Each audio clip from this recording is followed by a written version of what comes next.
Selamat datang di negeri dongeng Indonesia dengan berbagai lucu dan keanehan. Selamat memasuki negeri kayangan dengan berjuta dongeng dan manisnya mimpi yang dihancurkan. Kehancuran bermula ketika pemimpin dipilih atas dasar fanatisme buta. Hati dimatikan oleh ambisi dan kerakusan atas proyek kekuasaan dan tahta. Pengeras suara DPR yang menyampaikan protes rakyat dimatikan. Bagaimana bisa mendengar dan menindaklanjuti harapan rakyat yang diwakilkan? Pemerintah menuduh rakyat radikal jika protes. Faktanya justru pemerintah yang radikal selubungkan penindasan. Dalih dan pola basi diperbarui. Anak kandung dibunuh karakter tanpa melihat dampak yang ditimbulkan. Pribumi dihabisi perlahan, asing disejahterakan kemudian. Indonesia mau dibuang kemana? Negara hampir mati dicekik hutang, rakyat jadi korban. Anak cucu ditindas dengan kesengsaraan yang dikemas dalam mimpi tentang kesejahteraan. Si miskin dimiskinkan. Indonesia mau dijual ke siapa?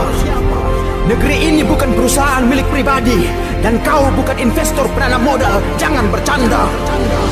Rakyat kecil pemegang ulayat ketika berjuang pertahankan hak, kenapa dibungkam dengan premanisme berkedok aturan dan senjata? Katanya tanah dikuasai negara, kenapa belakangan negara bingung dengan penguasaan tanah oleh sekumpul tikus serakah? NKRI, negara besar dengan jumlah 200-an juta jiwa. Lantas kenapa 0,2% konglomerat dari total jumlah penduduk Indonesia kuasai hampir seluruh tanah bangsa? Indonesia lahir dari doa dan keringat darah para pejuang yang mati di medan juang. Maka hargai, cintai bukan hakimi setiap anak negeri, sekalipun bapak kau pimpinan pejuang.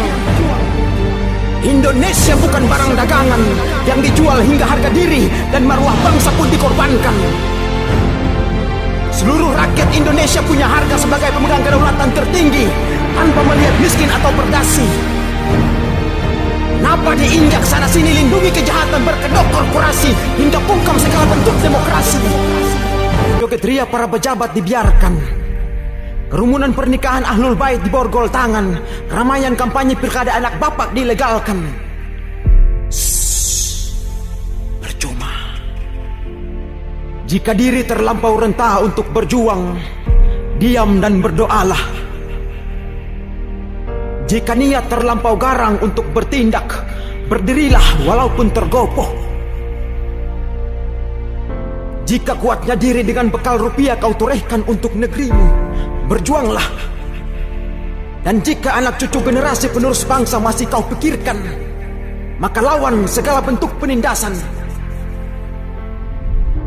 Hentikan kebisuan dan rintihan akan harapan belas kasihan. Jangan mati percuma dalam kerangkeng penzaliman.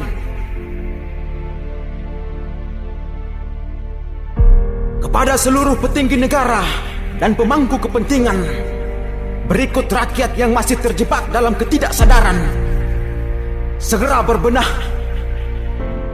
Perbaiki segala bentuk kepincangan. Jika tetap dengan ritme yang ada, maka jangan salahkan jika kemudian Indonesia hanya tinggal sejarah dan kenangan.